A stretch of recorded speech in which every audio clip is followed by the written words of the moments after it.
What would you do if the man who proposed to you on a rooftop in Paris married your own sister 8 months later? Crumble. Disappear. Not me. I squeezed into a custom emerald Versace gown that celebrated every single inch of my size 16 body, pinned diamonds to my throat, and walked into their black tie reception on the arm of the most feared man in all of New York City. The look on their faces?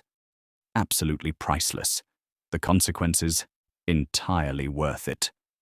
The invitation arrived on a grey Thursday morning, slipped beneath my apartment door like a knife slid quietly between two ribs.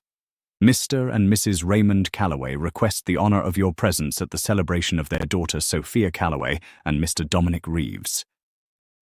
I stood in my hallway in my bathrobe, holding the thick cream envelope with both hands, reading the names until the gold foil lettering blurred and swam. Dominic Reeves, the man who had knelt on one knee on the Pont des Arts bridge in Paris, his eyes wet, his voice trembling, telling me I was the woman he wanted to grow old beside. And Sophia, my younger sister, the one who had been my maid of honor at our engagement party. The one who had hugged me and whispered congratulations while already knowing exactly what she had been doing behind my back for 5 months. The breakup had been delivered not with drama, but with cold, surgical precision. Dominic, a senior partner at a prominent Manhattan architecture firm, had taken me to dinner at Le Bernardin. I had worn a new dress, a deep plum wrap that I had spent 3 weeks searching for, something that made me feel beautiful in my plus-size body. I remember smoothing the fabric over my hips in the cab, feeling genuinely, cautiously happy. He had ordered the wine, waited until the appetizers arrived, and then placed his napkin on the table with the careful deliberateness of a man who had rehearsed this moment many times. "Vivienne," he had said, not meeting my eyes. "I have been doing a lot of reflecting. I love you. I do. But I need a partner whose lifestyle aligns with the direction my career is taking. My clients vacation in Capri. They attend film premieres in Cannes. The image I project matters enormously at this level, and I have to be honest with you." He had finally looked at me then, and what I saw in his eyes was not regret. It was relief. "You don't move in those circles, Viv, and I don't think you ever will." He had not mentioned my weight directly. He hadn't needed to. His eyes had said everything his polished vocabulary refused to. 3 days later, my mother called. Her voice had carried that particular, maddening gentleness she deployed specifically when she was about to say something absolutely devastating and expected me to simply absorb it without flinching. "Sophia is in love with him, Vivienne," she had sighed. "She has been for some time. I know this is painful. But Dominic needs a certain kind of woman beside him professionally, and Sophia fits that world naturally. You have your writing career, you have your independence. Be generous. Let your sister have her happiness. Be generous."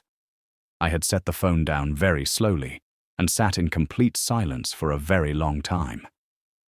They expected me to do what fat girls in the story are always expected to do. Cry quietly, eat ice cream from the carton, fade decorously from the picture so the prettier, thinner, more convenient character could take center stage. I was supposed to accept my supporting role with gracious, invisible dignity. That was not what I did. The night my mother called, I changed into my favorite black dress, painted my lips a ruthless, unapologetic red, and took a cab to the Carlisle Hotel on the Upper East Side. I needed the particular comfort of a place that was expensive and impersonal, where no one knew my name or my humiliation. The bar was all dark mahogany and amber lamplight, populated by the quietly wealthy and the impressively detached. I found a corner booth and ordered a glass of Clase Azul Añejo tequila, which arrived in a hand-painted ceramic bottle and cost $62. I drank it slowly, letting the burn settle into the hollow place behind my sternum. I was halfway through my second glass when the trouble arrived. He was in his early 30s, too loud for the room, in a suit that was expensive but worn carelessly, the jacket slightly too tight across the shoulders. He had the particular swaggering confidence of a man 3 drinks ahead of his actual status. He stopped at the edge of my booth, looked at me with an expression of naked contempt, and said, loudly enough for the nearest 4 tables to hear, "This booth is reserved for clients of the firm. You're going to need to find somewhere else to sit. Somewhere with a reinforced chair, maybe." The people nearest us went very still. I opened my mouth. The fury was there, ready, fully loaded. But before I could deploy a single word, the temperature of the entire bar seemed to plummet without warning. "Is there something I can help you with?" Came from directly behind the man. It was quiet, barely above a murmur, and yet it carried the unmistakable density of something that had caused a great deal of harm in its lifetime and had absolutely no anxiety about causing more. I looked up. The man who had materialized behind the loud one looked as though he had been assembled specifically to demonstrate the difference between money and power. He was tall, broad-shouldered, dressed in a bespoke black Brioni suit with a white shirt open one button at the collar. His face was all strong angles and total composure, his dark eyes fixed on the man in the tight jacket with the focused, unblinking patience of something that had already decided what was going to happen next and was simply allowing the formalities to conclude. The loud man turned, saw who was behind him, and the bravado left his body like air leaving a punctured tire. I was just... "You were just speaking to this woman with profound disrespect in a public room," the dark-eyed man said, so softly it was almost gentle. "And now you are going to apologize to her, with sincerity, or you are going to leave this hotel on a stretcher and explain to the emergency room staff how you came to be in that condition. Your choice. You have 4 seconds.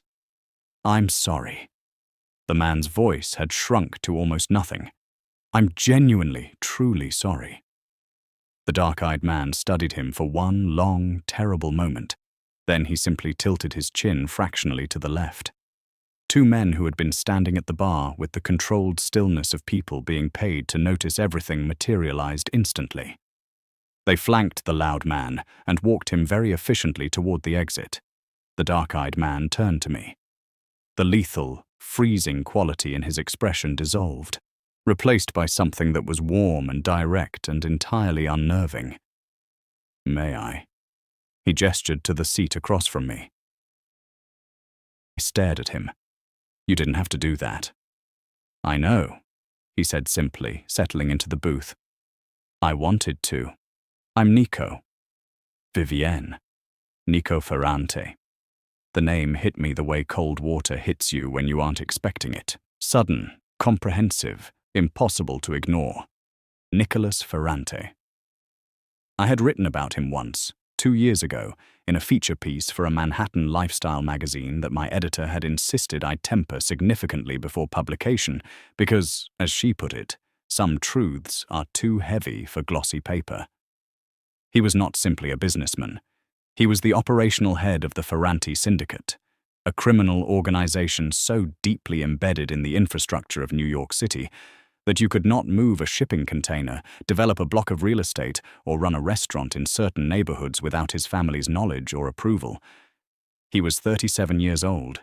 He was reportedly brilliant, reportedly merciless, and reportedly had never in his life been told no by anyone who remained in a position to repeat the experience.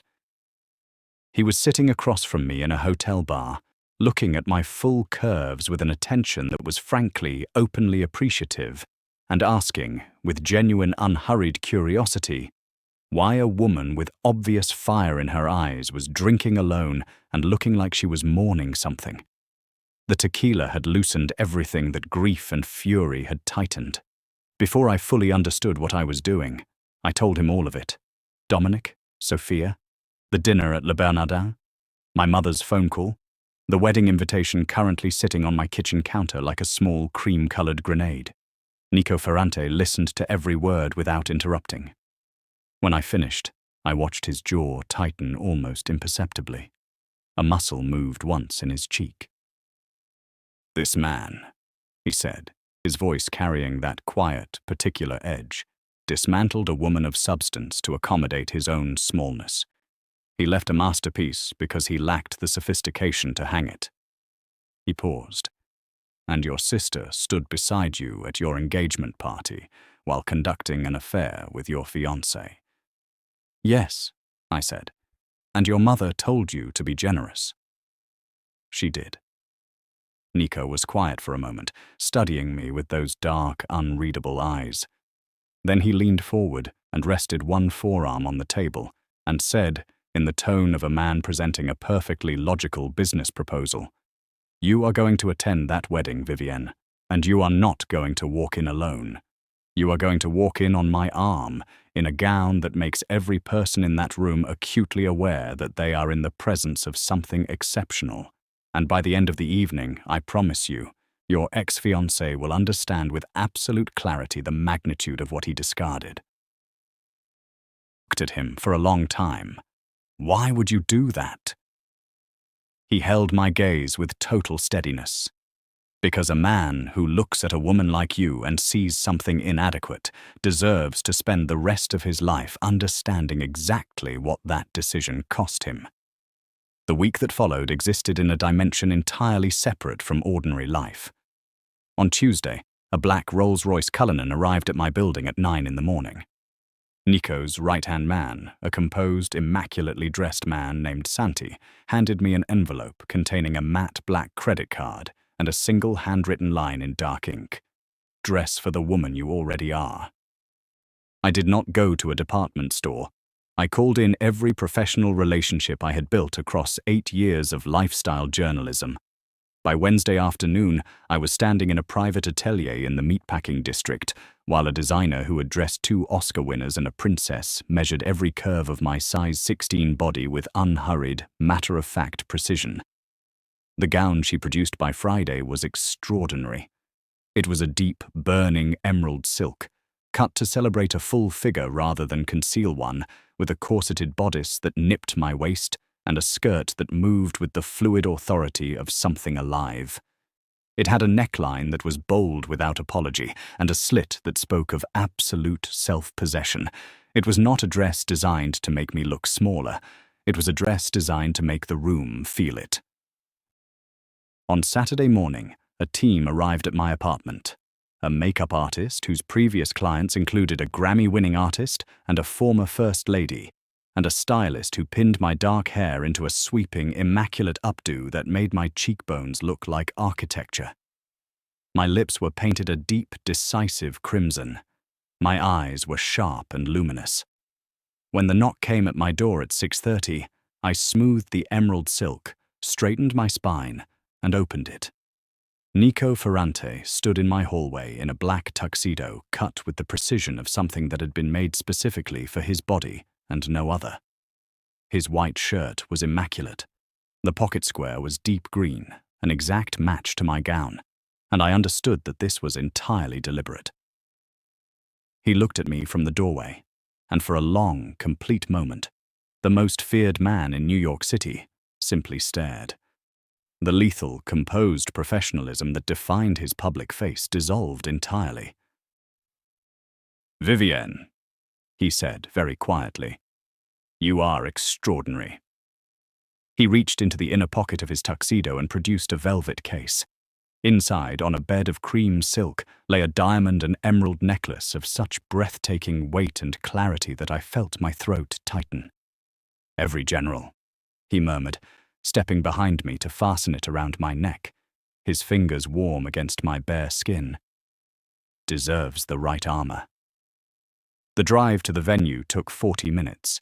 Ashwood Manor sat on 12 acres of manicured grounds in Westchester County, all limestone facades and fountain-lit terraces, the sort of venue chosen specifically to communicate that the people inside it believed themselves to matter enormously. I had deliberately timed our arrival for the reception, after the ceremony, after the vows and the photographs, at exactly the moment when the ballroom was full and the champagne was flowing and everyone's guard was at its most decorative and least effective. The anxiety arrived somewhere on the Sawmill Parkway. Nico, without looking away from his phone, reached across the seat and covered my hand with his. Head up, Vivian. You are not walking into their evening. They are about to walk into yours. The ballroom doors were closed. Through them, I could hear a string quartet, the bright percussion of champagne glasses, and the self-congratulatory laughter of 300 people who had come to celebrate a wedding built entirely on betrayal. Nico looked at the two event staff standing at the doors. He said nothing. He simply looked at them. The doors opened. We stepped into the light. The silence started at the back and moved through the room like a current cutting through still water. The string quartet faltered and stopped. Conversations died mid-sentence. 300 people turned in our direction, and I watched the wave of recognition move across their faces the moment they registered who was standing at the entrance. Not me. Him. Is that Ferrante? My God, that's Nicholas Ferrante. What is he doing here? I kept my shoulders back and my chin level, and I let them look. I found the head table in 8 seconds. Sophia was seated in a sculpted ivory Vera Wang gown that cost more than my first car, her bridal makeup still fresh, her expression still glowing with the particular triumph of a woman who believes she has won something. The glow evaporated with startling completeness the moment her eyes found me. Her jaw dropped with an artlessness she would have been mortified to know was visible from across the room. Dominic was beside her, in the middle of lifting a champagne flute to his lips. He stopped. His eyes tracked the length of me, the emerald gown, the diamonds, the man on my arm, and the color left his face as efficiently as if someone had simply turned a tap. When he recognized Nico Ferrante, the champagne flute continued its journey to his mouth, missed, and deposited a small, cold stream of vintage Perrier Jouet directly onto his custom tuxedo lapel. Nico guided me through the center of the room with the unhurried, total authority of a man who had never in his life needed to announce his presence. The crowd parted. Politicians, investment bankers, hedge fund managers, all of them suddenly found extraordinary interest in their table settings and their own shoes. Nobody made eye contact with Nico Ferrante at close range if they had any working knowledge of who he was and any functional instinct for self-preservation. We stopped directly in front of the head table. My mother rose from her chair. Her face was a theater of complicated emotions, shock, fury, social terror, and beneath all of it, a guilt she would never in her life acknowledge directly. Vivienne. Her voice was a hiss dressed up as a murmur. What are you doing? This is inappropriate. You are causing a scene. Nico turned his dark eyes to her. He didn't raise his voice. He didn't need to. The sheer quiet density of his attention was sufficient. My mother sat back down without another word, as if a hand had been placed on her shoulder. Dominic. Nico's voice carried through the dead silence of the ballroom with complete ease. He looked at my ex-fiancée with the measured, almost academic interest of someone examining an object whose value has been significantly overstated. I understand congratulations are in order. Dominic's throat moved. Mr. Ferrante, thank you. Thank you for coming. Nico placed his hand at the small of my back, a gesture so deliberate and possessive that I heard 3 people at the nearest table catch their breath simultaneously. I understand you are a man who values image above most things. Nico's tone was conversational, friendly even. I respect a man who knows what he wants. However, I find myself curious about the quality of a man's vision when he looks at something of genuine, rare, irreplaceable value. His dark eyes moved briefly to me, and the look in them was so openly, unapologetically reverent that something in my chest cracked cleanly open. And concludes, it is insufficient. He smiled at Dominic. It was the most terrifying smile I had ever witnessed. That is not discernment, Dominic. That is a catastrophic failure of perception. I trust the irony of this evening has not been entirely lost on you. Sophia opened her mouth. Excuse me, who exactly do you think? Sophia. Dominic grabbed her wrist with both hands, and the expression on his face was the most direct communication he had ever offered her. Absolute, mortal, non-negotiable silence. Nico looked at me. Shall we find our table, Vivian? I believe dinner is about to be served. We took seats that were not assigned to us, directly adjacent to the head table, because Nico Ferrante sat wherever he chose to sit, and the universe adjusted accordingly. Santi materialized from nowhere and relocated the previous occupants of those seats with such quiet, efficient courtesy that neither of them appeared to understand what had happened until they were already seated near the kitchen. Dinner was served. For the first time in the nearly 3 years I had spent with Dominic Reeves, I ate my food without self-consciousness.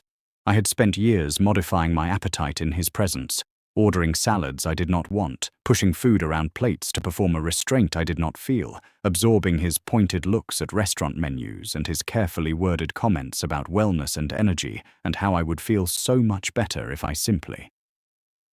I ate the pan-seared duck breast with cherry reduction with complete, unencumbered enjoyment. I accepted the truffle potato gratin. When the cheese course arrived, I took 3. Nico watched me with open, warm appreciation, and at one point simply placed an additional serving of the gratin on my plate without comment, as if feeding me well were the most natural and obvious thing in the world. Across the table, Sophia sat pushing a composed salad around a plate, her ivory gown suddenly looking less like a fairy tale and more like a very expensive costume she had put on to play a character she didn't quite know how to inhabit. Her eyes kept drifting to our table with an expression that mixed wounded pride with something that looked uncomfortably close to envy. Dominic was on his 4th glass of wine and sweating noticeably through his tuxedo. I excused myself during the main course to find the restrooms, needing a moment of quiet to breathe through the sustained adrenaline of the evening. The corridor was all pale marble and tall mirrors, the sounds of the reception muffled behind the heavy interior doors. I was standing at the vanity, retouching my lipstick when the door swung open. Dominic. He looked reduced somehow. The architectural confidence that had always defined him collapsed from the inside. His bow tie was pulled loose. His eyes were over-bright. He stopped just inside the door and said my name with the raw, stripped urgency of a man who has just realized, with complete and devastating clarity, that he has made an irreversible and catastrophic error. Vivian, listen to me. You're in the wrong bathroom, Dominic, I said pleasantly, though I suppose boundaries were always more of a suggestion to you. Don't. He stepped forward. Don't be glib, not tonight. I need you to hear me. He looked at me, and it was the most thorough, unguarded look he had ever given me, the look he had never offered during 2 years of courtship or 18 months of engagement, the look that only arrives when something is already irretrievably gone. You look, Vivian. You are absolutely stunning. I didn't understand. I made a terrible, terrible mistake. Yes, I said simply. You did. The firm, the partners, the pressure to present a certain kind of life, I let it distort everything. I was an idiot. Sophia doesn't. She agrees with everything I say, Viv. She has no opinions. She has no fire. She isn't you. He reached for my hand. Leave with me tonight. Right now. I will have the marriage annulled before the week is out. We can go to Paris. We planned that trip, remember. We can... The laugh that came out of me was genuine, loud, real, and entirely without performance. It echoed off the marble. Dominic, I said once I had finished, you stood in a Michelin-starred restaurant and told me I didn't fit into your world. You spent 2 years making me feel like a liability you were generously tolerating, and you have now married my sister on the same day you are standing in a bathroom asking me to abandon my dignity and leave with you. I tilted my head. You are not a cautionary tale. You are a masterclass. His face darkened.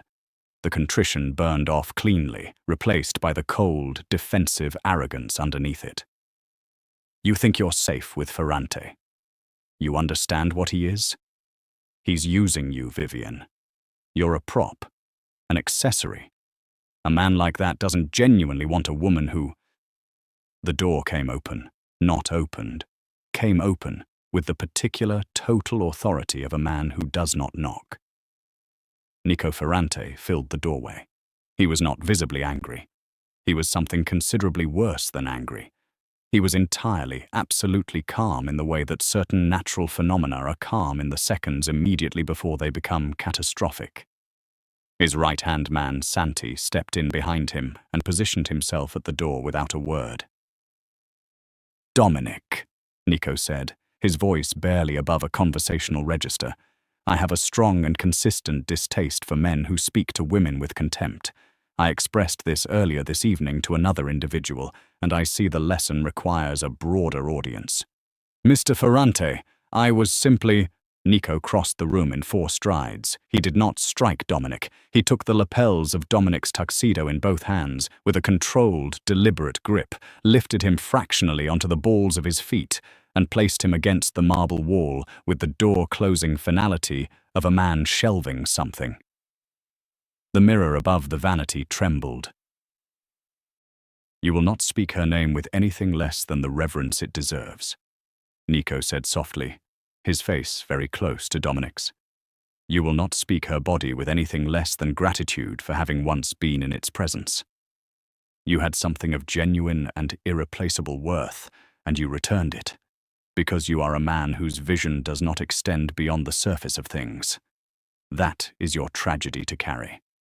But if you ever again attempt to diminish her, in any room, in any context, in any conversation, I will ensure that your professional, financial, and personal world becomes a place of such sustained and comprehensive difficulty that you will genuinely struggle to recall what comfort felt like." He released Dominic's lapels and smoothed them with 2 flat, deliberate presses of his palms. "Nod if you understand me." Dominic nodded. He was trembling. Nico turned to me, and the lethal composure dissolved into something warm and direct and deeply, quietly genuine. He offered me his arm. "The toasts are beginning, and I believe I have a gift to deliver." The ballroom was vibrating with the specific tension of a room full of people who had witnessed enough to understand that the evening had moved into genuinely unprecedented territory. The best man had just concluded a speech so thoroughly derailed by nerves that it had lasted 4 minutes and contained no coherent sentences. As the applause scattered into uncertain quiet, Nico did not sit. He reached for his champagne flute, lifted it, and tapped it once against the bowl with a silver fork. The sound was small and crystalline, and entirely commanding. The string quartet stopped. The room stopped with it. "A toast," Nico said. His voice carried to every corner of the ballroom without effort. 300 people who had been breathing were briefly uncertain whether to continue. He moved with me to the edge of the dance floor. I kept my spine straight and my chin level and my hand steady on his arm. "Weddings," Nico began, his dark eyes moving slowly and deliberately across the assembled guests, "are extraordinary occasions. They reveal, with remarkable clarity, the true architecture of a person's character, the priorities they have chosen, the values they have built their choices upon." He paused. "Dominic, you have spoken at length, in many rooms, over many years, about the importance of quality, of discernment, of understanding true value."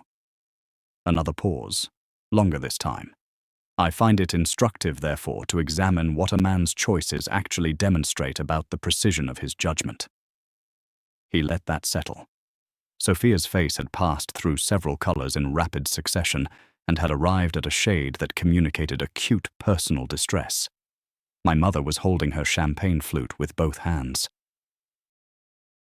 "In my professional life," Nico continued with the pleasant, measured authority of a keynote address, "I have developed a considerable expertise in identifying assets that have been catastrophically undervalued by the market. It is, in fact, how I built everything I own." His eyes moved to me, and the look on his face was so openly, totally unambiguous, that I heard a woman at the nearest table inhale sharply. "Vivienne, you are the finest thing in this room." He raised his glass. "To the bride and groom, may they prove equal to the consequences of their choices." He drank. 300 people drank in deeply confused, electrified silence. Then, Nico reached into the inner breast pocket of his tuxedo and produced a folded document, which he handed without ceremony to Santi, who moved to the AV table at the side of the room. The wedding slideshow screen, which had been cycling through photographs of Dominic and Sophia in the Hamptons and at various glamorous events, flickered and changed. What appeared on the screen was a financial document, a very detailed, very organized, very legible financial document. It detailed, with considerable forensic precision, the systematic misappropriation of client investment funds by a senior partner at a prominent Manhattan architecture firm. Specifically, the diversion of $600,000 from a discretionary investment account belonging to a holding company that was, as it happened, partially owned by the Ferrante Group. The silence became something you could have weighed. "Dominic," Nico said pleasantly, "my accountants discovered this discrepancy 3 weeks ago. I confess I was undecided until quite recently about the appropriate moment and method of addressing it. I find tonight has provided me with exceptional clarity on both counts." Dominic had risen from his chair. His face was no longer any recognizable human color. "You cannot. This is Ferrante. I can explain." "What is that?" Sophia's voice came out as a high, stricken thread. She was on her feet, staring at the screen. "Dominic, what is that? What did you do?" "Sophia, please, let me—" "You told me we were financially sound. You told me the apartment was paid for. You told me the firm was doing—" Her voice cracked. The bridal composure dissolved all at once, and underneath it was something that looked, very genuinely, like a woman understanding for the first time exactly what she had walked into. I looked at my sister, whose mascara was beginning to trace dark lines through her carefully applied blush.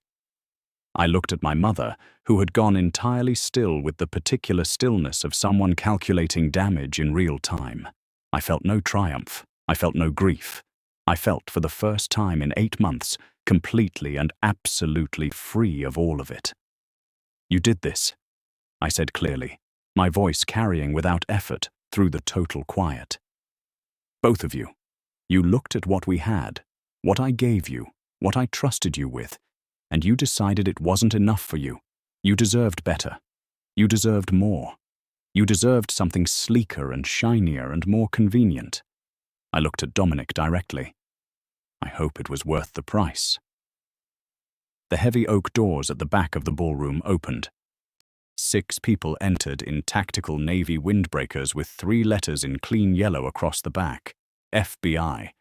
Behind them, moving with the organized efficiency of people operating on a specific and well-prepared warrant, came 2 agents in plain clothes bearing the credentials of the Securities and Exchange Commission. The room became a beautiful, perfect pandemonium. Sophia screamed. Several guests knocked their chairs backward. The head of a major real estate conglomerate knocked an entire champagne tower off its stand in his haste to establish distance from the head table.